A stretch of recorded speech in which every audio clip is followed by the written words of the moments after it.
Bonjour à tous, j'espère que vous allez bien. On est parti pour le deuxième vlog du mois de mars. Donc ici, aujourd'hui, on est lundi 10 mars. Bon, il y a encore un petit peu de soleil, c'est un peu moins bien que la semaine dernière, mais c'est déjà bien. Au moins, il ne pleut pas, il ne fait pas moche. Oui, qu'est-ce qui m'a possible. Et coucou à la caméra. Alors, aujourd'hui, je vais vous faire un petit état des lieux de ce qui s'est passé la semaine dernière, depuis le dernier vlog. Donc, je vais vous montrer un peu où j'en suis dans mes lectures, de ce que je vous avais dit la fois dernière, les réceptions que j'ai pu avoir pour les différents partenariats, et peut-être les nouvelles aussi supplémentaires que je ne connaissais pas encore la semaine dernière. Donc restez bien jusqu'à la fin, vous allez voir, je vais parler plein de choses. Prenez-vous une belle tasse de thé ou de café ou un jus si vous voulez, un petit biscuit, quelque chose pour accompagner ça. Mettez-vous à l'aise pour cette vidéo. Merci aussi d'être toujours plus nombreux à commenter, à me dire un peu ce que vous pensez des vidéos, à me dire aussi ce que vous aimez lire, ce que vous lisez en ce moment. À chaque fois, je pose des questions par rapport aux lectures. J'essaye toujours de vous poser des questions en lien avec la vidéo pour que puisse avoir une continuité, que ce soit pas juste moi qui parle et puis que voilà, qu'il n'y ait rien d'autre ensuite, mais qu'on puisse vraiment échanger, communiquer ensemble. Allez, je commence. Donc la semaine dernière, je vous avais dit que j'étais en train de faire une lecture, j'avais proposé une lecture commune plutôt pour un livre qui m'avait été choisi dans ma palle, et donc c'est toujours le livre qui est ici, Le Jardin au clair de lune. Donc pour l'instant, personne ne s'est prononcé, personne n'a demandé à lire avec moi, donc c'est pas grave. Moi, j'ai avancé dans ma lecture, j'en suis à la page 125, je pense. Oui, c'est ça à peu près. Vous avez vu, j'avais mis les petits post-it, je vous en avais parlé la fois dernière, donc on est toujours dans une histoire où on a un peu de passé et de présent. Donc on a une période qui se passe dans le début du XXe siècle, donc dans les années 1200, dans les années 1900 et dans une autre partie du monde. J'ai oublié le nom de la ville, c'est bête ça. Je vous en reparlerai de toute façon dans le prochain vlog. Et une partie qui se passe maintenant dans le présent. Et c'est vraiment sympa parce qu'en fait, toute l'histoire tourne autour d'un violon qui a été donné à une femme qui travaille dans... Elle vend des objets, des vieux, c'est un peu comme une antiquaire en fait. Et quelqu'un est venu lui apporter un violon en lui disant que ça lui appartenait. Ce personnage ne s'est pas présenté, ne lui a pas dit qui il était et d'où il venait et d'où il apportait ce violon. Donc il l'a laissé comme ça et puis elle doit tout faire, elle doit faire plein de recherches pour savoir d'où vient ce violon, à qui il appartenait, pourquoi il lui revient. Elle ne comprend pas en fait et elle essaye de chercher dans sa mémoire, sa famille, s'il y a des gens qui étaient musiciens, qui jouaient du violon, mais pour l'instant, elle n'a rien trouvé. Et donc elle va se rapprocher de son amie qui habite à Londres. Donc elle habite en Allemagne et une de ses meilleures amies habite à Londres et fait des expertises un peu sur des objets et tout ça.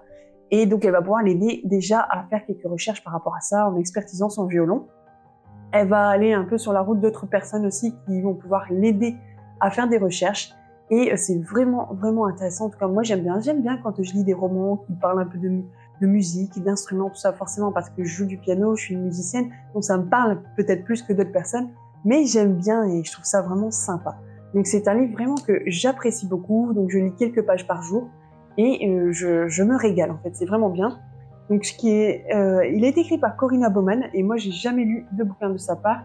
Elle a écrit L'île aux papillons et peut-être encore d'autres bouquins certainement, mais c'est le premier je pense de cette autrice que je lis et franchement j'aime beaucoup cette autrice, c'est très fluide ce qu'elle écrit, c'est vraiment bien, ça coule tout seul, ça se lit très très bien, donc une fiction historique très sympa avec une double temporalité, j'aime beaucoup, donc c'est vraiment bien. Après, ce que je voulais vous raconter, c'est... je vais commencer par ça aussi, puisque je parle de lecture commune. Toujours dans les lectures communes, je viens de commencer aujourd'hui, normalement pour toute la semaine, Au feu, les pompiers. Donc, je vous en ai déjà beaucoup parlé de cet auteur-là, donc de M.J. Arledge, et donc c'est une saga qui se tourne autour d'un personnage central qui est Ellen Grace, donc un capitaine de police, qui a vraiment un caractère et une personnalité très forte, et ça va pas forcément bien avec toutes les personnes avec lesquelles elle travaille. Ici, on parle d'incendie et ça commence vraiment fort. On est toujours dans le même système avec des très courts chapitres de 2-3 pages, avec un suspense toujours à la fin de chaque chapitre et c'est vraiment bien. J'ai commencé ce matin, je suis déjà à la page 45 sur 400 et donc je pense que c'est le 4e tome que je suis en train de lire. Donc c'est super génial, c'est vraiment bien, je passe un bon moment. Justement, j'avais envie de lire un polar là et on est en plein dedans, donc c'est super. Alors, toujours dans les lectures en cours, dont je vous ai certainement parlé un petit peu la semaine dernière, donc j'ai commencé La rage d'entreprendre en fin de semaine dernière, donc de Stéphanie Delestre aux éditions Alizio. Donc c'est un livre que je lis dans le cadre de mon partenariat avec cette maison d'édition. Et j'apprécie vraiment beaucoup ma lecture, on apprend beaucoup en fait sur le monde de l'entreprise, de l'entrepreneuriat. Elle a commencé vraiment de rien et Ces chapitres durent quelques pages, 5-6 pages. À la fin, à chaque fois, elle remet une sorte de résumé avec des petits points. Et ensuite, elle pose des questions à nous. C'est plutôt pour les entrepreneurs, mais même pour des gens qui ne sont pas là-dedans. Je trouve que c'est super intéressant. On peut vraiment prendre des clés pour notre propre vie, pour des projets qu'on a peut-être envie de mener. Et c'est super bien écrit, c'est simple, c'est très dynamique, très rythmé. Je prends vraiment plaisir à le lire. Et je suis presque j'ai lu un bon tiers. Mais ça se lit très vite, c'est vraiment bien. Je fais un chapitre ou 2 par jour, ça dépend quand j'ai du temps. Je pourrais le lire vraiment d'une seule traite parce que j'aime énormément, j'en apprends beaucoup, j'aime beaucoup lire ce genre de bouquins sur des gens qui ont commencé de rien et qui ont vraiment réussi à bâtir quelque chose de fort, de grand et qui s'en sortent vraiment bien, quoi. C'est très inspirant en fait ce genre de livre. Un autre livre, alors je passe dans une catégorie vraiment différente, c'est Maudite demeure, je vous en avais parlé dans un précédent vlog. Et là, c'est vraiment très intéressant. En fait, on y parle de demeures, de maisons, un peu partout dans la France, où il s'est passé des choses un peu spéciales, où il y a une histoire vraiment très grande, il y a eu des gens très importants qui ont vécu, où il s'est passé des choses abominables. Et en fait, les 2 auteurs qui ont écrit ce bouquin-là, donc je pense qu'il y a un avocat, et je ne sais plus l'autre, peut-être quelqu'un qui travaille dans l'immobilier, parce que de toute façon, ça parle d'immobilier. Et il nous raconte un peu les histoires de ces maisons qui sont vraiment spéciales. Et c'est super intéressant parce qu'ils donnent vraiment beaucoup de clés, beaucoup d'indices, beaucoup d'informations. En fait, ils ont vraiment été faire de grandes recherches pour retrouver un peu l'histoire de ces demeures. Et il y a même des choses, les recherches ont été faites là maintenant ces dernières années, mais ça date de maisons, de choses qui se sont passées il y a vraiment très très longtemps. Donc c'est super bien fait, c'est très bien écrit aussi, c'est très simple. Et pour le coup, pareil, je fais une histoire ou 2 par jour en fonction de mon temps. Et je prends vraiment plaisir. Donc j'ai mis le petit post-it. Normalement, en 10-15 jours, il sera plié, mais c'est possible que je le lise dans un temps beaucoup plus court parce que j'aime vraiment beaucoup cette lecture. C'est vraiment très très intéressant. Je suis contente d'avoir choisi ce livre-là dans le cadre de mon partenariat avec les éditions du Rocher. Un livre que j'ai pas encore commencé, mais il faut que je lise pour mercredi pour faire une petite chronique jeunesse. C'est les podcasts de la loose de Guillaume Neil et donc aux éditions Milan, donc aussi où j'ai un partenariat avec eux à l'année. Et je pense que ça va se lire très vite, il y a à peu près 200 pages, mais c'est pour les enfants, pour les jeunes adolescents. Donc on y parle vraiment, apparemment c'est un roman drôle et sensible, et pour assumer ses petits défauts et ses passions inavouables, bref, c'est des enfants qui sont un petit peu maltraités à l'école, ce genre de choses un peu. Bref, on y parle de collège, d'amitié, de harcèlement, et je pense que ça va être très intéressant parce qu'ils l'ont mené un peu dans un style humoristique en fait. Donc à voir. Je pense que ça va être sympa. Un livre que j'ai commencé en fin de semaine dernière, donc c'est L'Orpheline d'Auschwitz de Anna Stuart, et un roman qui a beaucoup fait parler de lui. Et d'ailleurs j'ai commencé, j'en suis à une trentaine de pages sur 400 pages, et ça commence bien. Et ce qui est vraiment intéressant avec ce livre-là, en fait, c'est que l'histoire commence à la fin de la guerre, donc de la Deuxième Guerre mondiale, en 1945. Donc on n'est pas pendant la guerre, souvent il y a beaucoup de livres là-dessus, sur le pendant, comment ça se passe, tout ça. Et là, on est vraiment à l'après. Donc, qu'est-ce qui se passe quand les camps sont ouverts, les détenus qui étaient présents dedans, encore vivants, ont été sauvés, et qu'est-ce qui va leur arriver? Et on est vraiment là-dedans, en fait. Et donc, si je comprends bien, on aura plusieurs personnages qu'on va suivre dans l'histoire. Là, pour l'instant, j'en ai suivi qu'une, je pense. Peut-être un petit peu une deuxième. Mais bon, je suis vraiment au début, donc je peux pas en dire plus. C'est bien écrit, ça se lit vraiment tout seul. Et c'est un thème qui m'intéresse vraiment beaucoup. Donc j'ai hâte de continuer ma lecture. Un bouquin dont je vous ai déjà parlé, sur l'histoire des Dalton. J'ai avancé, mais franchement, c'est pas évident parce que c'est quand même très très très rempli de dates, de noms, et c'est vraiment pas évident à lire, quoi. Donc j'aime bien, mais c'est vraiment à petite dose. Je vais vous montrer un peu les réceptions que j'ai reçues la semaine dernière. J'ai eu, donc, Il disait, il m'aimait, donc c'est les éditions City, et c'est par l'agence d'Éric Popé que je l'ai eu. Et donc là, on est dans un dialogue, je vous en avais parlé un peu, d'une femme qui a travaillé dans l'armée, elle était démineuse, tout ça, et en fait, elle a été prise, elle est tombée amoureuse d'un gars, et elle est tombée sous son emprise, autant verbale que physique, et il lui a fallu vraiment pas mal d'années pour pouvoir s'en sortir. Donc j'ai hâte de lire, on est ici dans un témoignage. Chez M+ Éditions, je vous en ai parlé, je pense, la semaine dernière, donc je vais être très brève aussi, c'est La Triade irlandaise Inij Bofill, donc c'est le 3e tome. On peut lire ce 3e tome sans avoir lu les 2 premiers tomes, et heureusement, parce que je ne les ai pas lus. Donc si on est dans une collection noire chez M+, Donc c'est un thriller. Un manga que j'ai reçu aussi, donc c'est La couche est pleine, donc un tome 1. Je voulais le résumer. Est-ce que vous m'autorisez pour une fois à me plaindre en tant que maman? Akiko est mangaka et depuis peu elle est aussi maman. Comme beaucoup d'autrices, elle travaille de chez elle, pour le meilleur et pour le pire. Mais avec son adorable Go-chan qui ne cesse de demander le sein, le quotidien n'est pas toujours facile. Entre le rendu de ses planches, la gestion du quotidien et les jugements des autres, la pauvre Akiko est souvent à deux doigts de péter un câble pour notre plus grand plaisir. Et il est dit aussi que c'était une série en 4 tomes, donc ça c'est bien, ça dure. Vraiment c'est un petit truc, c'est pas long. Il n'y en a pas 12, 20, 30, parce que les mangas ça peut être très très long. Et donc c'est un manga un peu autobiographique. Akiko Higashimura raconte les déboires d'une mère célibataire. Avec beaucoup d'autodérision, elle livre un témoignage hilarant qui, au passage, ne manquera pas de déculpabiliser toutes les mamans. Hop, et au niveau des images, je vais vous montrer un petit peu, c'est dans ce genre-là. Donc ce sera lu très rapidement. De chez Fleuve Édition, j'ai reçu, et j'en suis vraiment contente parce que je voulais vraiment lire ces 2 bouquins, c'est Plus vaste que le monde de Delphine Giraud. Donc c'est son livre qui sort là ce mercredi, le jour où vous aurez cette vidéo, eh bien ce livre sort. Et ici, je pense que ça va être une histoire sympa. Je vous lis un peu la 4e, je ne l'ai pas encore lu mais j'ai hâte. Un voyage pour se retrouver, un voyage sur les traces de son passé. Maya a été adoptée au Guatemala car c'est le pays dont est originaire Mamita, sa grand-mère paternelle. C'est presque comme si elles étaient du même sang finalement. Pourtant, l'adolescente a beau connaître son histoire, quelque chose lui manque. Surtout depuis la mort de sa mère adoptive. Alors son père prend une décision. Ensemble, ils vont partir visiter les terres de leurs ancêtres. Maya a toujours rêvé de cet endroit, mais rien ne l'a préparée à ce qu'elle est sur le point de découvrir là-bas. J'ai trop envie de le lire, surtout que ça fait déjà 2 bouquins que j'ai lus de cette autrice et j'ai beaucoup apprécié, donc Le Manège de la vie, Les couleurs du silence dont je vous ai parlé il y a vraiment très peu de temps, et d'ailleurs au mois d'avril en lecture commune, et si vous avez envie, on lirait avec certaines d'entre vous celui-ci. Doucement renaît le jour, donc de la même autrice, et ici, donc je vous lis la 4e de couverture, peut-être que ça va vous intéresser, vous aurez envie de le lire. Connie a réalisé son rêve de devenir fleuriste et elle gère sa boutique d'une main de maître. Mais le jour où elle découvre une ancienne photo d'elle à côté d'un petit garçon, toutes ses certitudes s'effondrent. Qui est cet enfant? Acculé, son père lui avoue qu'il s'agit de Matt, son petit frère. Victime d'un accident à l'âge de 2 ans, il est resté tétraplégique et communique peu avec le monde extérieur. Connie l'a effacé de sa mémoire.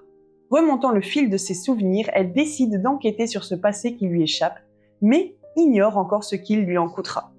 Donc ce livre, je l'ai là ici en version poche, et il est sorti, je vous dis la date, alors, en 2021 chez Fleuve Édition, et du coup pour celui-ci en 2022 apparemment en version poche. Voilà, donc il est assez récent aussi finalement. Donc j'ai hâte de le lire, finalement je commence à apprécier, enfin, j'ai l'impression que c'est une autrice que je vais peut-être aimer en fait, peut-être que tous ses livres vont me plaire, puisque là ça fait 2 que j'aime, celui-ci je pense qu'il va me plaire. Et doucement renaît le jour, l'histoire a l'air vraiment très palpitante aussi, très intéressante, donc j'ai hâte. Un livre que je voulais absolument lire, qui est passé beaucoup sur les réseaux sociaux, et là je change de registre, on est dans le thriller, dans le noir, c'est Sonia Delzongle avec le livre Apnée. Vous avez certainement dû en entendre parler ou le voir sur les réseaux sociaux. Bon, je vous lis quand même la 4e de couverture, si jamais vous l'avez jamais vu ou entendu parler, c'est Sur les bords de la mer Rouge, en Égypte, Luca Berger s'élance pour battre le record du monde d'apnée, un moment auquel ce jeune prodige s'est préparé toute sa vie. Devant lui s'ouvre le Blue Hole, un gouffre mythique réputé pour sa beauté autant que pour sa dangerosité. Lucas n'en remontera pas. Il disparaît purement et simplement comme si le gouffre l'avait observé. A-t-il dérivé? A-t-il eu un malaise qui l'a entraîné vers le fond? Mais alors pourquoi sa montre est-elle accrochée au câble qui l'a reliée à la surface? Quand, peu après, le corps mutilé d'un autre plongeur est découvert dans les profondeurs, cette fois, la femme de Lucas en est persuadée, il ne s'agit pas d'un accident. Et chercher la vérité va faire émerger de bien sombres histoires. Ça semble vraiment très bien. Là, je vous parle d'une réception, mais que moi, j'ai acheté. C'est avec mes propres deniers. Et donc, en fait, il y a, je ne sais pas si vous connaissez la maison d'édition Jeanne et Juliette, qui est assez récente. Elle a à peu près 3 ans. Et donc, j'ai été prise aussi dans leur cadre du partenariat de cette année. Et j'en suis vraiment ravie parce que j'ai envie de les découvrir. leur ligne éditoriale, en fait, elle me plaît beaucoup. Ce sont des fictions historiques et avec des personnages féminins très forts, vraiment, où ils vont avoir une histoire, tout simplement une histoire à raconter. Ce sont des femmes qui vont mener à bien pas mal de projets, qui vont vraiment se mettre en avant, en fait. Et donc, l'une de leurs sagas m'intéressait particulièrement, donc, qui s'intitule La fille du bourreau. Donc, j'ai pu trouver les 2 premiers tomes, puisque jusqu'à la semaine dernière, il n'y avait que 2 tomes. C'est donc le premier tome, La fille du bourreau, Céleste.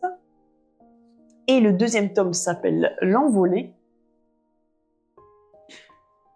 Donc en fait, c'est et si la fille d'un bourreau pouvait changer l'histoire de France. Voilà, donc ça se passe en 1646 à Paris, et donc c'est l'histoire de Céleste, Claircy, une fille de bourreau, qui va sauver le jeune Louis XIV de la noyade. Et donc grâce à cet acte de bravoure, et malgré elle, Céleste lui révèle son plus lourd secret. De cet aveu naît alors une alliance inattendue. Mais l'impensable rencontre de la fille du bourreau avec le magistrat Nicolas Fouquet bouleverse tout. Son intimité, sa charge d'exécutrice publique et le royaume de France. Et donc, il y a ce premier tome, je ne vais pas vous lire le résumé du deuxième tome, et il y a le troisième tome qui vient de sortir la semaine dernière, donc en librairie. Donc il faudra que je me le procure, mais je vais prendre un petit peu mon temps, vu que j'ai ces deux-là à lire. Donc ce sont forcément, comme je vous l'ai dit, des fictions historiques, ça se passe en France. Donc c'est super intéressant, ça va être très très très bien. Et comme un des 2 bouquins était légèrement abîmé, la personne qui m'a vendu ces bouquins m'a dit écoutez, allez choisir un autre livre dans la sélection, dans son compte en fait Vinted. Et elle avait des livres très intéressants encore dans son compte, dont un que je voulais absolument lire, qui me faisait de l'œil depuis un bon moment. C'est 5 cœurs en sursis de Laure Manel. Et il y a Aurore qui a aussi sa chaîne YouTube, qui l'a lu il y a pas très longtemps, qui en a parlé, qui avait quand même pas mal aimé, il me semble. Donc bon, franchement, ça va être super. Donc si vous en avez pas entendu parler, c'est simple. Catherine est l'épouse comblée de Marc, la mère épanouie d'Anaïs et Florian, la fille aimante de Josette, la sœur complice de Nathalie. Catherine est une femme bien, comme il faut. C'est du moins ce que tous pensaient, jusqu'à ce que la police vienne l'arrêter. Alors commencent pour ses proches l'attente et les doutes. Une famille unie peut-elle surmonter l'impardonnable? On en a parlé tellement aussi sur les réseaux sociaux, et franchement, la 4e de couverture me plaît vraiment énormément. Donc, pareil, je suis vraiment contente parce qu'elle me l'a offert, je l'ai pas acheté. En plus, en grand format, c'est vraiment gentil, quoi. Donc, un livre de plus, mais qui m'intéressait, qui était vraiment dans la wishlist, donc c'est génial. J'avais oublié de vous parler d'une dernière lecture que je suis en train de lire. Là, c'est plutôt une lecture audio, donc j'écoute essentiellement quand je suis dans la voiture. Si j'y pense, quand je suis en cuisine, mais c'est Les influences d'Adèle Bréau, qui est sorti il y a pas très longtemps aussi. Donc c'est un livre qui parle un peu de tout ce qui est les médias, les réseaux sociaux, tout ce qui influence en fait les influenceuses. Donc j'en suis au début, j'ai lu peut-être à peu près 1 heure. J'aime beaucoup, c'est très intéressant. On y parle vraiment d'une femme qui travaille dans un magazine, blanche, qui est assez tyrannique. Un peu comme si vous avez regardé Le Diable s'habille en Prada, ça me fait penser un petit peu à ça en fait. Et on a à côté une femme, comme beaucoup de femmes, une femme normale, je veux dire, qui a une famille, qui a un travail, comme tout le monde. Et en fait, elle invente, elle crée des vêtements et elle les vend en ligne. Et il y a un de ces vêtements qui a été acheté par une assistante d'une star très célèbre. Elle a aimé cet habit, elle a voulu aussi l'acheter. Et à partir de ce moment-là, le compte Instagram de Anne, donc cette femme qui a créé les vêtements, n'arrête pas de gonfler en followers. Elle a énormément de gens qui s'abonnent à elle, elle a plein de messages et tout, il y a des journaux qui veulent l'interroger, bref, elle est vraiment happée par tous ces gens-là. Elle va répondre à des articles, à des interviews, tout ça, et sa vie va un peu changer. Donc, à voir si ça sera en bien, si ça va lui faire que du bien ou il y aura du mal. J'en suis vraiment arrivée qu'à ce moment-là, et pour l'instant, j'aime cette lecture. Le début a été un tout petit peu long pour moi, dans le sens où en fait, comme je devais juste écouter, moi c'est pas ma mémoire la plus, on va dire, aiguisée, donc au départ c'est pas évident, mais en plus comme c'est tout ce qui est présentation des personnages, description des lieux, il y a énormément d'informations finalement à ancrer en nous, et il faut vraiment se concentrer à fond au départ pour comprendre l'histoire, le reste de l'histoire en fait. Donc là ça va, c'est bon, je me suis bien concentrée, j'ai bien compris qui est qui dans les personnages. Je pense que le plus gros est fait. Et maintenant, c'est l'histoire qui est en train de rouler, qui est en train de se dérouler, donc bon, je pense que ça va le faire. Au niveau des lectures en cours, c'est bon. Lorsque j'étais en train de tourner le dernier vlog de la semaine dernière, j'ai reçu un mail dans la journée des éditions Sarbacane pour dire que j'avais été choisie dans leur partenariat annuel.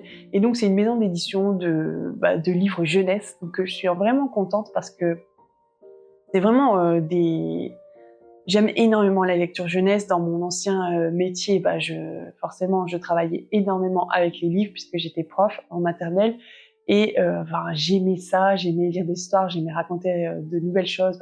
J'aimais me mettre un peu au goût du jour avec ce qui sortait, avec de la manière dont je pouvais, quoi. Et donc là, le fait de pouvoir continuer à me mettre vraiment à jour avec ce qui se passe en ce moment dans les différentes maisons d'édition qui sont vraiment centrées là-dessus, c'est vraiment génial parce que ce sont vraiment des lectures que j'apprécie énormément, voir les illustrations, comment elles sont faites, le texte qui se marie avec, c'est vraiment génial.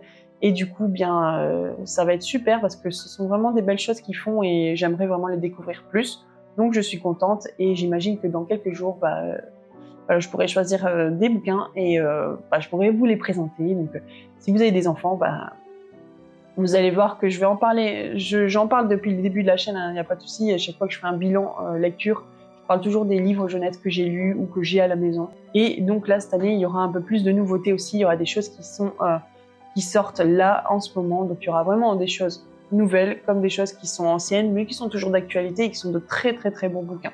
Donc, ce sera vraiment un mixte de livres récents et de livres qui existent depuis un moment mais qui sont vraiment super. Et en parlant de nouvelles comme ça, c'est le vendredi aussi que j'ai reçu un email des éditions Palémon. Alors c'est une maison d'édition bretonne qui propose essentiellement de la littérature noire, policière, donc de Bretagne, parce que ce sont seulement des artistes, des auteurs bretons qui publient leurs bouquins dans cette maison d'édition. Et je connaissais pas cette maison d'édition et j'avais vu passer sur les réseaux sociaux, tout ça, je m'étais dit, tiens, ça peut être sympa de pouvoir aussi découvrir des livres régionaux, en fait, de certaines régions de France.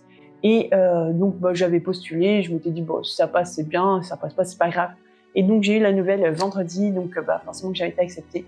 Donc, j'ai hâte de découvrir cette nouvelle, cette maison d'édition. Je ne sais pas depuis combien de temps elle existe, mais je pense que ça fait quand même quelques années. Et parce qu'ils ont quand même beaucoup de livres, donc je vous en parlerai sur la chaîne aussi, je vous montrerai un peu ce qu'ils font. Et si vous venez de Bretagne, ça sera peut-être l'occasion pour vous de découvrir une maison d'édition qui se situe dans votre région et que vous connaissez peut-être pas et dont il y a pas mal d'auteurs qui écrivent pour cette maison d'édition et que vous pourrez rencontrer peut-être lors de sorties littéraires, lors de salons littéraires qui se passent là-bas. Voilà. Et si vous connaissez Babelio, donc c'est une application de livres où vous pouvez avoir votre bibliothèque, votre pile à lire dessus. Il y a plein de choses sur les nouveautés, ce qui sort. Tous les livres sont répertoriés dedans et puis vous pouvez faire votre bibliothèque, vous pouvez faire des chroniques, ce genre de choses.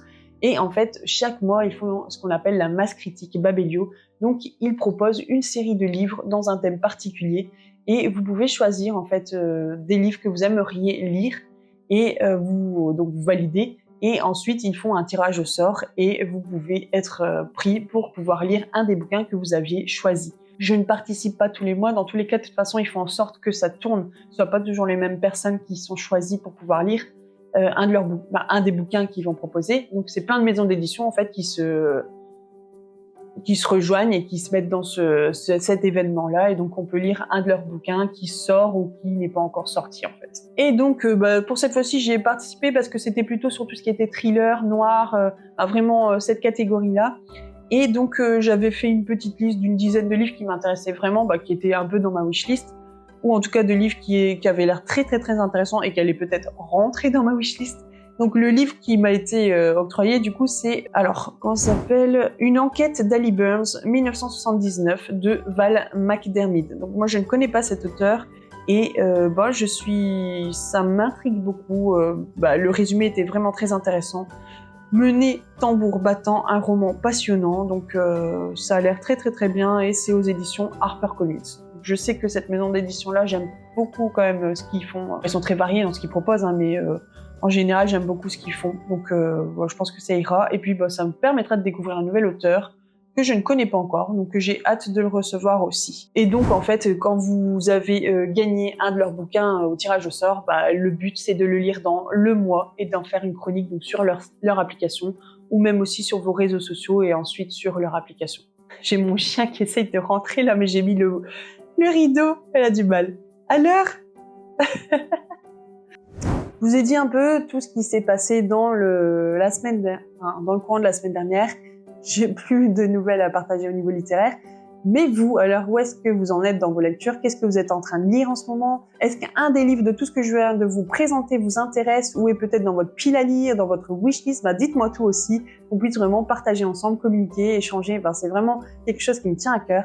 Si jamais vous n'êtes pas encore abonné, n'hésitez pas, mettez un pouce en l'air, partagez, commentez, faites vivre la chaîne. C'est vraiment le but en fait de cette chaîne, c'est vraiment qu'on puisse partager autour de essentiellement la littérature, mais ça peut arriver aussi que d'autres sujets peut-être viendront. Voilà.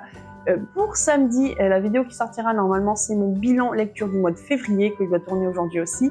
Et pour la semaine prochaine, vous verrez, c'est un peu la surprise. On avance au fur et à mesure. J'espère que vous allez passer une très bonne semaine, en tout cas je vous le souhaite. Je vous dis aussi, portez-vous bien, faites attention à vous, prenez soin de vos proches et on se retrouve samedi pour la prochaine vidéo pour le bilan lecture. À très bientôt, c'était les mots d'or.